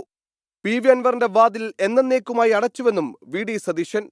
ഞാൻ എടുത്ത ഒരു നിലപാടല്ല അത്. കോൺഗ്രസിന്റെ എല്ലാ നേതാക്കളും എല്ലാവരും ചേർന്ന് എടുത്ത ഒരു തീരുമാനം. UDF ചെയർമാൻ എന്നുള്ള നിലയിൽ എന്നെ ചുമതലപ്പെടുത്തി. ഞാനത് പറഞ്ഞു. അത് അവസാനത്തെ UDF യോഗം ഒരു തീരുമാനമെടുത്തു. ഈ തീരുമാനം ഔദ്യോഗികമായി UDF കൺവീനർ അറിയിച്ചു. എന്നിട്ട് വീണ്ടും ചെയ്താൽ ആ വാതിലങ്ങ് അടച്ചേക്കാൻ എന്നോട് പറഞ്ഞു UDF നേതൃത്വം. വരാനിരിക്കുന്ന തദ്ദേശ നിയമസഭാ തെരഞ്ഞെടുപ്പിലേക്കുള്ള പാലമായാണ് കോൺഗ്രസ് നിലമ്പൂർ ഉപതെരഞ്ഞെടുപ്പിനെ കാണുന്നത്. അതുകൊണ്ട് തന്നെ പ്രവർത്തകർ രാത്രിയെന്നോ പകലെന്നോ വ്യത്യാസമില്ലാതെ പ്രചാരണ രംഗത്തുണ്ട്. ഇന്ന് പോത്തുകൽ മുണ്ടേരിൽ നിന്നാണ് പഞ്ചായത്ത് തല പ്രചാരണം തുടങ്ങിയത്. പാണക്കാട് അബ്ബാസ് അലി ശിഹാബ് തങ്ങൾ ഉദ്ഘാടനം ചെയ്തു.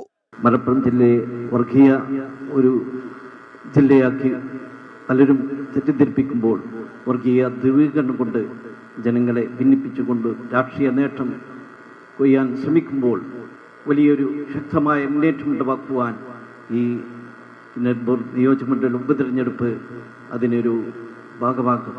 ഇന്നു മുതൽ പ്രതിപക്ഷ നേതാവും മുസ്ലിം ലീഗ് നേതാക്കളും നിലമ്പൂരിൽ ക്യാമ്പ് ചെയ്ത് പ്രവർത്തിക്കും. PV അൻവറിനെ പൂർണ്ണമായി അവഗണിച്ച് മുന്നോട്ടു പോകാനാണ് തീരുമാനം.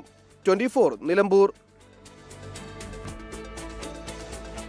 UDFന്റെ പരമ്പരാഗത വോട്ട് ബാങ്കിൽ കണ്ണുവച്ച് NDA ക്യാമ്പ്. ക്രിസ്ത്യൻ സമൂഹത്തിന് BJPയോടുള്ള അവമതിപ്പ് മാറിയെന്ന് NDA സ്ഥാനാർത്ഥി മോഹൻ ജോർജ് 24നോട് പറഞ്ഞു. മണ്ഡലത്തിലെ NDA കൺവെൻഷൻ ജൂൺ 5 കേന്ദ്രമന്ത്രി സുരേഷ് ഗോപി ഉദ്ഘാടനം ചെയ്യും. NDA സ്ഥാനാർത്ഥിയായി കേരള കോൺഗ്രസ് നേതാവായിരുന്ന മോഹൻ ജോർജിനെ നിർത്തിയതിലൂടെ BJP ലക്ഷ്യമിടുന്നത് മലയോര ജനതയെന്ന വോട്ട് ബാങ്കാണ്. ക്രിസ്ത്യൻ സമൂഹത്തിനിടയിൽ സ്വാധീനമുള്ള മോഹൻ ജോർജിന്റെ പ്രചാരണവും ആ വഴി തന്നെ. ക്രിസ്ത്യൻ സമൂഹത്തിന് BJPയോടുള്ള അവമതിപ്പ് മാറിയെന്നും ഉടൻ സഭാ അധ്യക്ഷന്മാരെ നേരിൽ കാണുമെന്നും മോഹൻ ജോർജ് 24നോട്. ക്രിസ്ത്യൻ സമൂഹത്തിന് BJPയുള്ള അവമതിപ്പ് മാറി. ഇപ്പൊ എല്ലാവരും BJPയിൽ ചേരുവാനായിട്ട് ശ്രമിക്കുകയാണ്. എല്ലാവരും അതിനുള്ള വഴി ഒരുക്കണമെന്നതിനോട് ആവശ്യപ്പെടുകയാണ്. ഞങ്ങൾ സഭ അധ്യക്ഷന്മാരെ കാണുന്നുണ്ട്. ഇന്ന് കഴിയുന്നത്ര ആളുകളെ കാണും, കഴിയുന്നത്ര സഭാ പിതാക്കന്മാരെ കാണും. ഞങ്ങളെല്ലാ വിഭാഗം അച്ഛന്മാരെയും കാണുന്നുണ്ട്. DCC പ്രസിഡന്റും കഴിഞ്ഞ തെരഞ്ഞെടുപ്പിൽ UDF സ്ഥാനാർത്ഥിയുമായിരുന്ന VV പ്രകാശിന്റെ വീട്ടിലും മോഹൻ ജോർജ് എത്തി. ശേഷം നിലമ്പൂർ കോവിലകം സന്ദർശിച്ചു. വ്യാഴാഴ്ചയാണ് BJPയുടെ കൺവെൻഷനുകൾക്ക് തുടക്കമാവുക. കോടതിപ്പടിയിൽ നടക്കുന്ന പരിപാടി കേന്ദ്രമന്ത്രി സുരേഷ് ഗോപി ഉദ്ഘാടനം ചെയ്യും. സമ്മേളനത്തിൽ NDAയുടെ മുഴുവൻ നേതാക്കളും പങ്കെടുക്കും. ടീം 24 നിലമ്പൂർ. ഭാഷാ വിവാദത്തിനിടെ കമൽഹാസൻ നായകനായ ചിത്രം തഗ് ലൈഫ് കർണാടകയിൽ റിലീസ് ചെയ്യുന്നു നീട്ടി. കമൽഹാസൻ മാപ്പ് പറയില്ല എന്ന ഉറച്ച നിലപാടെടുത്തതിന് പിന്നാലെയാണ് റിലീസ് നീട്ടിവെക്കേണ്ടി വന്നത്. വിഷയത്തിൽ കർണാടക ഹൈക്കോടതി കമൽഹാസനെ അതിരൂക്ഷമായി വിമർശിച്ചു. കർണാടകയിൽ തഗ് ലൈഫിന് വിലക്കേർപ്പെടുത്തിയ ഫിലിം ചേംബറിന്റെ നടപടി തടയണമെന്നാവശ്യപ്പെട്ട് രാജ് കമൽ ഫിലിംസ് ഇന്റർനാഷണൽ നൽകിയ ഹർജി പരിഗണിച്ച കർണാടക ഹൈക്കോടതി കമൽഹാസനെ കടുത്ത ഭാഷയിൽ വിമർശിച്ചു. കമൽഹാസൻ ഇരയല്ലെന്നും സ്വയം കുഴിയിൽ വീണതാണെന്നും പറഞ്ഞ കോടതി ആവിഷ്കാര സ്വാതന്ത്ര്യം മറ്റുള്ളവരുടെ വികാരങ്ങളെ മുറിവേൽപ്പിക്കാനുള്ളതല്ലെന്ന് ഓർമ്മപ്പെടുത്തി. മാപ്പ് പറഞ്ഞാൽ തീരാവുന്ന പ്രശ്നമേ ഉള്ളൂ എന്നും കോടതി പറഞ്ഞു. ഇതിനിടെ കമൽഹാസൻ കർണാടക ഫിലിം ചേംബറിന് തുറന്ന വിശദീകരണക്കുറിപ്പ് നൽകി. എല്ലാ ഭാഷയെയും സ്നേഹിക്കുന്നുണ്ടെന്നും തന്റെ വാക്കുകൾ തെറ്റിദ്ധരിക്കപ്പെട്ടതാണെന്നുമായിരുന്നു കത്തിന്റെ ഉള്ളടക്കം. കേസ് വീണ്ടും പരിഗണിക്കവേ കത്തിനെ പറ്റിയും കോടതി പരാമർശിച്ചു. മാപ്പ് പറയാതെ കമൽ ഈഗോ കാണിക്കുകയാണെന്ന് കോടതിയുടെ തുടർ വിമർശനം. ഇതിന് പിന്നാലെയാണ് സിനിമയുടെ റിലീസ് കർണാടകയിൽ നീട്ടിവെക്കാമെന്ന് അഭിഭാഷകൻ അറിയിച്ചത്. ഇപ്പോൾ ദുബായിലുള്ള കമൽഹാസൻ ഉടൻ കർണാടക ഫിലിം ചേംബറുമായി ചർച്ച നടത്തും. 24 ചെന്നൈ. ED ഉദ്യോഗസ്ഥൻ പ്രതിയായ കോഴക്കേസിൽ പണം കൈമാറാൻ പരാതിക്കാരൻ അനീഷ് ബാബുവിന് പ്രതികൾ നൽകിയ അഡ്രസ്സിലുള്ളത് തട്ടിക്കൂട്ട് കമ്പനിയെന്ന് കണ്ടെത്തൽ. വിജിലൻസ് പരിശോധനയിലാണ് ബോറോകോമിറ്റ്സ് ഷെൽ കമ്പനിയാണ് എന്ന് സ്ഥിരീകരിച്ചത്. പ്രതികളുടെ നിർദ്ദേശപ്രകാരം കമ്പനിയുടെ അക്കൗണ്ടിലേക്കാണ് 50,000 രൂപ അനീഷ് ബാബു കൈമാറിയത്. കഴിഞ്ഞ ആഴ്ചയാണ് കൊച്ചിയിൽ നിന്നുള്ള വിജിലൻസ് സംഘം മുംബൈയിലെത്തി പരിശോധന നടത്തിയത്. താനെയിലുള്ള ബോറോ കോമഡിറ്റീസ് എന്ന സ്ഥാപനത്തിന്റെ അക്കൗണ്ടിലേക്ക് തട്ടിപ്പ് തുക എത്തിയെന്ന നിഗമനത്തിലായിരുന്നു പരിശോധന. എന്നാൽ കമ്പനി പ്രവർത്തിക്കുന്നത് ഒറ്റമുറിയിലാണ്. തട്ടിപ്പ് തുക സമാഹരിക്കുന്നതിന് വേണ്ടിയുള്ള ഒരു ഷെൽ കമ്പനി എന്നാണ് വിജിലൻസിന്റെ പ്രാഥമിക കണ്ടെത്തൽ. അത് അവിടെ ഞങ്ങൾ അന്വേഷിച്ചിട്ടുണ്ടായിരുന്നു. അവിടെ അതൊരു ഷെൽ കമ്പനിയാണ്, ഒരു ചെറിയൊരു റൂമുള്ള കമ്പനിയാണ്. ഞങ്ങൾ അന്വേഷിക്കട്ടെ, ബാക്കി ഭാഗങ്ങൾ ഞങ്ങൾക്ക് അന്വേഷിക്കാനുണ്ട്. കമ്പനിയുടെ ഉടമകളിൽ ഒരാളെ വിജിലൻസ് ചോദ്യം ചെയ്തെങ്കിലും ഇയാൾക്ക് കമ്പനിയെക്കുറിച്ചൊന്നും അറിയില്ലെന്ന മറുപടിയാണ് ലഭിച്ചത്. കേസിൽ അന്വേഷണം പുരോഗമിക്കുകയാണ്. പ്രതികളിൽ നിന്ന് പിടികൂടിയ ഇലക്ട്രോണിക് ഉപകരണങ്ങളുടെ വിവരശേഖരണമാണ് നടക്കുന്നത്. വിഷ്ണു സുരേഷ്, 24 കൊച്ചി. വാർത്താമഴയിലേക്ക് വീണ്ടും സ്വാഗതം. ചാലക്കുടിയിൽ വീട്ടമ്മയെ 1.5 ദിവസം വീഡിയോ കോളിൽ ബന്ദിയാക്കി ഓൺലൈൻ തട്ടിപ്പ്. മേലൂർ സ്വദേശി ട്രീസയാണ് തട്ടിപ്പിനിരയായത്. സംഭവത്തിൽ വീട്ടമ്മ സൈബർ പോലീസിന് പരാതി നൽകി. പോലീസ് വസ്ത്രം ധരിച്ച് വീഡിയോ കോളിലൂടെയാണ് തട്ടിപ്പുകാരനെത്തിയത്. ട്രീസയുടെ സിമ്മിന്റെ ഡ്യൂപ്ലിക്കേറ്റ് സന്ദീപ് എന്നയാൾ രാജ്യവിരുദ്ധ പ്രവർത്തനങ്ങൾക്ക് ഉപയോഗിച്ചെന്ന് വിശ്വസിപ്പിച്ചു. മുറിക്ക് പുറത്തിറങ്ങരുതെന്നും വിവരം പുറത്തുപോയാൽ സന്ദീപിന്റെ കൂട്ടാളികൾ കൊലപ്പെടുത്തുമെന്നും തട്ടിപ്പുകാരൻ. ഇതോടെ 1.5 ദിവസം വീട്ടമ്മ മുറിക്കുള്ളിൽ തന്നെ കഴിഞ്ഞു. ഇതിനിടയിൽ ബാങ്കിലുണ്ടായിരുന്ന 3 ലക്ഷത്തോളം രൂപ സർക്കാർ അക്കൗണ്ടിലേക്ക് മാറ്റണമെന്ന ആവശ്യം. ഓൺലൈൻ ട്രാൻസാക്ഷൻ അറിയില്ലെന്ന് പറഞ്ഞതോടെ ബാങ്കിൽ നിന്ന് നിക്ഷേപിക്കാൻ നിർദ്ദേശിച്ചു. 2,60,000 രൂപ തട്ടിപ്പുകാരന്റെ അക്കൗണ്ടിലേക്ക് ട്രാൻസ്ഫർ ചെയ്യാൻ ട്രീസ ബാങ്കിലെത്തി. അപ്പോഴും വിവരം പുറത്തു പറഞ്ഞില്ല. അക്കൗണ്ടിന്റെ ലിമിറ്റ് കുറവായതിനാൽ പണം ട്രാൻസ്ഫർ ചെയ്യാനായില്ല. ഇതോടെ ഗൂഗിൾ പേ വഴി പണം ചെയ്യാൻ നിർദ്ദേശം. പല ഗഡുക്കളായി 40,000 രൂപയോളം ട്രാൻസ്ഫർ ചെയ്തു. പല നമ്പറുകളിലേക്ക് പണം നിക്ഷേപിച്ചതോടെ ട്രീസയ്ക്ക് സംശയം തോന്നി. അയൽവാസിയോട് വിവരം പറഞ്ഞതോടെയാണ് തട്ടിപ്പ് പുറത്തായത്. സംഭവത്തിൽ സൈബർ സെല്ലടക്കം പരാതി നൽകിയിരിക്കുകയാണ് വീട്ടമ്മ. 24 തൃശൂർ. കർണാടകയിൽ കാനറ ബാങ്കിൽ വൻ കവർച്ച. വിജയപുര ജില്ലയിലെ മണഗുളി ടൗൺ ബ്രാഞ്ചിൽ നിന്ന് 59 കിലോഗ്രാം സ്വർണ്ണാഭരണങ്ങളും 5.25 ലക്ഷം രൂപയും മോഷ്ടിച്ചു. പ്രതികൾക്കായി പോലീസ് അന്വേഷണം തുടങ്ങി. കൃത്യമായ ആസൂത്രണത്തോടെയായിരുന്നു മണഗുളി ടൗൺ ബ്രാഞ്ചിലെ കവർച്ച. ജനൽ കമ്പികൾ വളച്ച് അകത്തുകയറിയ കവർച്ചാ സംഘം ലോക്കറിൽ സൂക്ഷിച്ചിരുന്ന 59 കിലോഗ്രാം പണയ സ്വർണ്ണാഭരണങ്ങൾ കവർന്നു. ഒപ്പം 5,20,000 രൂപയും മോഷ്ടിച്ചു. മെയ് 23 രാത്രിയായിരുന്നു കവർച്ചയെന്നാണ് പോലീസ് നിഗമനം. 24-നും 25-നും ബാങ്ക് അവധിയായിരുന്നു. ബാങ്ക് അധികൃതർ പരാതി നൽകി അന്വേഷണം ആരംഭിച്ചപ്പോഴേക്കും ഏറെ വൈകി. CCTV ഹാർഡ് ഡിസ്ക് അടക്കം മോഷ്ടാക്കൾ കൊണ്ടുപോയി. അന്വേഷണം വഴിതെറ്റിക്കാൻ മന്ത്രവാദം ചെയ്തെന്ന പ്രതീതിയും പ്രതികൾ സൃഷ്ടിച്ചു. നിലവിൽ യാതൊരു തുമ്പും പോലീസിന് ലഭിച്ചിട്ടില്ല. 8 സംഘങ്ങളായി പോലീസ് അന്വേഷണം തുടരുകയാണ്. 24 ചെന്നൈ. തൃശൂർ വടക്കേക്കാട് ലഹരി മാഫിയ സംഘങ്ങൾ തമ്മിൽ ഏറ്റുമുട്ടി. 2 പേർക്ക് വെട്ടേറ്റു. വടക്കേക്കാട് സ്വദേശികളായ പ്രണവ്, റെനിൽ എന്നിവർക്കാണ് വെട്ടേറ്റത്. ഇന്നു വൈകിട്ട് 4 മണിയോടെയായിരുന്നു സംഭവം. ഓട്ടോറിക്ഷയിൽ പോവുകയായിരുന്ന പ്രണവിനെയും റെനിലിനെയും തടഞ്ഞു നിർത്തി വെട്ടിപ്പരിക്കേൽപ്പിക്കുകയായിരുന്നു. പുന്നയൂർക്കുളം സ്വദേശി ഷിഫാനും മറ്റു 2 പേരുമാണ് ആക്രമണത്തിന് പിന്നിലെന്നാണ് സൂചന. 3 ബൈക്കിലെത്തി ഓട്ടോറിക്ഷ തടഞ്ഞു നിർത്തി വാളുപയോഗിച്ച് പ്രണവിനെയും റെനിലിനെയും വെട്ടുകയായിരുന്നു. ഇരുവർക്കും കൈപ്പത്തിക്കാണ് പരുക്കേറ്റത്. വെട്ടേറ്റ ഇരുവരും ആദ്യം വടക്കേക്കാട് കമ്മ്യൂണിറ്റി ഹെൽത്ത് സെന്ററിലും പിന്നീട് തൃശൂർ മെഡിക്കൽ കോളേജ് ആശുപത്രിയിലും ചികിത്സ തേടി. അക്രമികൾ സംഭവത്തിന് ശേഷം വന്ന ബൈക്കിൽ തന്നെ രക്ഷപ്പെട്ടു. വടക്കേക്കാട് പോലീസിന്റെ നേതൃത്വത്തിൽ പ്രതികൾക്കായി അന്വേഷണം ആരംഭിച്ചു. വെട്ടേറ്റവരും വെട്ടിയവരും നിരവധി ക്രിമിനൽ കേസുകളിൽ ഉൾപ്പെട്ടവരും കാപ്പ ചുമത്തപ്പെട്ടവരുമാണ്. 24 തൃശൂർ. ഇപ്പോൾ വരുന്ന ഒരു റിപ്പോർട്ടിലേക്ക്. മലപ്പുറം എടപ്പാൾ ഐലക്കാട് കായലിൽ കുളിക്കാനിറങ്ങിയ +2 വിദ്യാർത്ഥി മുങ്ങി മരിച്ചു. കള്ളിതുടിയിൽ സൈനുദ്ദീന്റെ മകൻ മുഹമ്മദ് സിനാനാണ് മരിച്ചത്. കൂട്ടുകാരോടൊത്ത് കായലിൽ ഇറങ്ങിയ സിനാൻ പെട്ടെന്ന് മുങ്ങിത്താഴുകയായിരുന്നു. സമീർ ബിൻ കരീം വിവരങ്ങൾ നൽകും മലപ്പുറത്തുനിന്ന്. സമീർ, എന്താണ് സംഭവിച്ചത്? വിജയകുമാർ, ഇന്ന് വൈകിട്ട് 6:30 കൂടിയാണ് ഈ സംഭവം ഉണ്ടാകുന്നത്. ഈ കൂട്ടുകാരോടൊത്ത് ഈ സൈനുദ്ദീന്റെ മകൻ മുഹമ്മദ് സിനാൻ കുളിക്കാനായി കായലിൽ ഇറങ്ങിയതായിരുന്നു. അപ്രതീക്ഷിതമായി കായലിൽ സിനാൻ മുങ്ങിപ്പോയി എന്നുള്ളതാണ് സുഹൃത്തുക്കൾ പറഞ്ഞത്. കായലിനടിയിൽ വലിയ രീതിയിൽ ചെളിയും പുല്ലുമെല്ലാം തന്നെ നിറഞ്ഞ ഒരു കായൽ കൂടിയാണ്. പിന്നാലെ ഈ കൂട്ടുകാർ ബഹളം വെച്ചതിന്റെ അടിസ്ഥാനത്തിൽ നാട്ടുകാരും എല്ലാവരും എത്തി തിരച്ചിൽ നടത്തി സിനാനെ പുറത്തെടുത്ത് ആശുപത്രിയിൽ എത്തിച്ചിരിക്കുകയായിരുന്നു. എന്നാൽ ജീവൻ രക്ഷിക്കാനായില്ല എന്നുള്ളതാണ് ഇതുമായി ബന്ധപ്പെട്ട് നമുക്ക് അറിയാൻ കഴിഞ്ഞിരിക്കുന്ന ഒരു കാര്യം. ഈ പൂക്കരത്തറ ദാറുൽ ഹിദായ സ്കൂളിലെ +2 വിദ്യാർത്ഥിയാണ് ഈ മരിച്ച സിനാന്. നാളെ രാവിലെ ഈ പോസ്റ്റ്മോർട്ടം ചെയ്തതിനു ശേഷം മൃതദേഹം ബന്ധുക്കൾക്ക് വിട്ടു നൽകും. സമീർ ബിൻ കരീമാണ് വിവരങ്ങൾ നൽകിയത് മലപ്പുറത്ത് നിന്ന്. IIT പ്രവേശനത്തിനായുള്ള JEE അഡ്വാൻസ്ഡ് പരീക്ഷയിൽ ഇത്തവണയും പാലാ ബ്രില്യൻറ്റ് സ്റ്റഡി സെന്ററിന് മിന്നും ജയം. ബ്രില്യന്റിലെ അക്ഷയ് ബിജു ഓൾ ഇന്ത്യ റാങ്കിങ്ങിൽ 192 റാങ്ക് നേടി കേരളത്തിൽ ഒന്നാമനായി.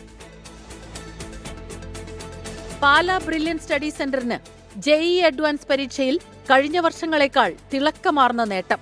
ബ്രില്യന്റിലെ അക്ഷയ് ബിജു ദേശീയ തലത്തിൽ 192 റാങ്ക് നേടി. കേരളത്തിൽ ഒന്നാമനായി അക്ഷയ് ബിജു മലയാളികളുടെ അഭിമാനമായി മാറി. കേരളത്തിലെ ആദ്യ 10 റാങ്കുകളിൽ 9 നേടിയത് പാലാ ബ്രില്യന്റിലെ വിദ്യാർത്ഥികളാണ്. മഹാദേവൻ സഞ്ജുവാണ് കേരളത്തിൽ 2ാം സ്ഥാനത്ത്. ആദിൽ സായൻ 3ഉം ഗൗതം വാത്യാട്ട് 4ഉം സ്ഥാനത്തെത്തി. മിലൻ ജോസ്, മാഹിർ അലി, ഹരികിഷൻ ബൈജു, ജോഷുവ ജെയ്സൺ, ഹരിത് ശ്യാം എന്നിവരാണ് 5 മുതൽ 10 വരെ സ്ഥാനങ്ങളിൽ. രാജ്യത്തെ IIT-കളിലും NIT-കളിലുമായി ഈ വർഷം മാത്രം 750-ലധികം മലയാളി വിദ്യാർത്ഥികളാണ് പാലാ ബ്രില്യൻറ്റ് സ്റ്റഡി സെന്ററിലെ പരിശീലനത്തിലൂടെ പ്രവേശനത്തിനായി യോഗ്യത നേടിയത്. 24 കോട്ടയം. പത്തനംതിട്ട കോന്നിയിൽ പോലീസ് കസ്റ്റഡിയിലെടുത്ത യുവാവിനെ തൂങ്ങി മരിച്ച നിലയിൽ കണ്ടെത്തിയ സംഭവത്തിൽ കോയിപ്പുറം SHOയ്ക്ക് സസ്പെൻഷൻ. G സുരേഷ് കുമാറിനെയാണ് സസ്പെൻഡ് ചെയ്തത്. മരിച്ച വരയന്നൂർ സ്വദേശി സുരേഷിന്റെ ശരീരത്തിൽ മർദ്ദനത്തിന്റെ പാടുകൾ കണ്ടെത്തിയിരുന്നു. ജില്ലാ ഡെപ്യൂട്ടി പോലീസ് സൂപ്രണ്ടിന്റെ റിപ്പോർട്ടിന്റെ അടിസ്ഥാനത്തിലാണ് നടപടി. മാർച്ച് 16-നാണ് കഞ്ചാവ് ബീഡി വലിച്ചുവെന്നാരോപിച്ച സുരേഷിനെ പോലീസ് പിടികൂടിയത്. പിന്നീട് വിട്ടയച്ചുവെങ്കിലും 19-ന് വീണ്ടും വിളിപ്പിച്ചു. 22-ന് കോന്നി ഇളകൊള്ളൂരിൽ സുരേഷിനെ തൂങ്ങി മരിച്ച നിലയിൽ കണ്ടെത്തി. പോസ്റ്റ്മോർട്ടത്തിൽ ശരീരത്തിൽ മർദ്ദനത്തിന്റെ പാടുകൾ കണ്ടെത്തി. ഇതോടെ പോലീസ് മർദ്ദിച്ചു എന്ന ആരോപണവുമായി കുടുംബം രംഗത്തെത്തി. കുടുംബത്തിന്റെ പരാതിയിൽ പത്തനംതിട്ട അഡീഷണൽ SP അന്വേഷണം ആരംഭിച്ചു. അന്വേഷണത്തിൽ കസ്റ്റഡി മർദ്ദനമെന്ന നിഗമനത്തിലേക്ക് പോലീസ് എത്തി. പിന്നാലെയാണ് DIG സസ്പെൻഷൻ ഉത്തരവിറക്കിയത്. കുറ്റക്കാരായ പോലീസ് ഉദ്യോഗസ്ഥരെ പിരിച്ചുവിടണമെന്ന് ദളിത് സംഘടനകൾ ആവശ്യപ്പെട്ടു. ഈ കൊലപാതകം മൂടിവെക്കുന്നതിന് വേണ്ടി മറ്റൊരു പട്ടികജാതിക്കാരനായ യുവാവ് ഇവരെ കൂടി പ്രതിയെടുത്ത് കേസെടുത്തിരിക്കുക. സുരേഷിന് പരിക്ക് പറ്റിയതെല്ലാം ആ യുവാവ് അടിച്ചതാണെന്ന് വ്യാജമായി തെളിവുകൾ ഉണ്ടാക്കി FIR തയ്യാറാക്കി പുതിയ കേസുണ്ടാക്കിയിരിക്കുക. ഈ SH സുരേഷിനെയും പോലീസുകാരെയും പട്ടികജാതിവർഗ പീഡന നിരോധന നിയമം അനുസരിച്ച് കേസെടുക്കുകയും അവർ പിരിച്ചുവിട്ടുകൊണ്ട് കേസെടുക്കണമെന്നാണ് ഞങ്ങൾക്ക് ശക്തമായി ആവശ്യപ്പെടാറുള്ളത്. വരയന്നൂർ സ്വദേശിയായ സുരേഷ് ഏറെ അകലെയുള്ള കോന്നിയിൽ എങ്ങനെ എത്തി തൂങ്ങി മരിച്ചു എന്ന കാര്യത്തിൽ ഇപ്പോഴും പോലീസിന് ഉത്തരമില്ല. കുടുംബത്തിന്റെ പരാതിയിൽ ക്രൈംബ്രാഞ്ച് അന്വേഷണം പുരോഗമിക്കുകയാണ്. 24 പത്തനംതിട്ട. കനത്ത മഴയെ തുടർന്ന് ഇടുക്കിയിൽ ജില്ലാ ഭരണകൂടത്തിന്റെ വിലക്ക് ലംഘിച്ച് പ്രവർത്തിച്ച അടിമാലിയിലെ സിപ്പ് ലൈനെതിരെ നടപടി. MM മണിയുടെ സഹോദരൻ MM ലംബോദറിന്റെ ഉടമസ്ഥതയിലുള്ള ഹൈറേഞ്ച് സിപ്പ് ലൈനാണ് ഉത്തരവ് ലംഘിച്ച് പ്രവർത്തിച്ചത്. 24 വാർത്തയ്ക്ക് പിന്നാലെ ക്രിമിനൽ കേസെടുക്കാൻ ജില്ലാ കളക്ടർ V വിഘ്നേശ്വരി നിർദ്ദേശം നൽകി. 24 ഇംപാക്ട്.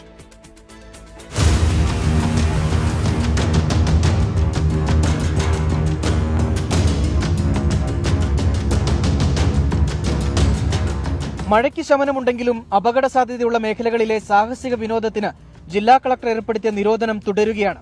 ഇത് മറികടന്നാണ് ഇരുട്ടുകാനത്ത് MM ലംബോദരന്റെ ഹൈറേഞ്ച് സിപ്പ് ലൈൻ നിർബാധം പ്രവർത്തിച്ചത്. മണ്ണിടിച്ചിൽ സാധ്യതയുള്ള ദേശീയപാതയോരത്താണ് ഏറെ അപകട സാധ്യതയുള്ള സിപ്പ് ലൈനിന്റെ പ്രവർത്തനം. യാത്രാ നിരോധനം മറികടന്ന് ദേശീയപാതയിലൂടെ 100 കണക്കിന് സഞ്ചാരികളെ സിപ്പ് ലൈനിൽ എത്തിച്ചു. ഇത് 24 വാർത്തയാക്കിയതിന് പിന്നാലെ ജില്ലാ കളക്ടർ അടിയന്തര നടപടിക്ക് നിർദ്ദേശം നൽകി. DM ആക്ടിന്റെ വയലേഷനാണ്. DM ആക്ടിന്റെ വയലേഷൻ ആകുമ്പോൾ അവർക്കെതിരായിട്ട് കേസ് എടുക്കും. ആ കേസ് എടുത്തിട്ട് പോലീസ് അന്വേഷിച്ചിട്ട് അതിനെ നമുക്ക് ഫൈൻ ഓർ ഇംപ്രിസൺമെന്റ് ആയിരിക്കും അത് ചെയ്യുന്നത്. സോ അതിന്റെ നടപടി നമ്മൾ പോലീസിന് കംപ്ലൈന്റ് കൊടുത്തിട്ടുണ്ട്. പോലീസ് അതുമായിട്ടുള്ള നടപടി എടുക്കും. സോ ശക്തമായിട്ടുള്ള നടപടി ഉണ്ടാകും. പോലീസ് പരിശോധനയ്ക്ക് ശേഷം പിഴ ഈടാക്കുന്നത് ഉൾപ്പെടെയുള്ള നടപടികൾ ഉണ്ടാകും. ദേശീയപാതയോരത്ത് സിപ്പ് ലൈൻ നിർമ്മിച്ചിരിക്കുന്നത് സർക്കാർ ഭൂമി കയ്യേറിയാണോ എന്നതും പരിശോധിക്കുമെന്ന് ജില്ലാ കളക്ടർ പറഞ്ഞു. രാഹുൽ വിജയൻ, 24 ഇടുക്കി. ഈ റിപ്പോർട്ടോടെ വാർത്താമഴ അവസാനിക്കുന്നു. നാളെ വീണ്ടും കാണാം.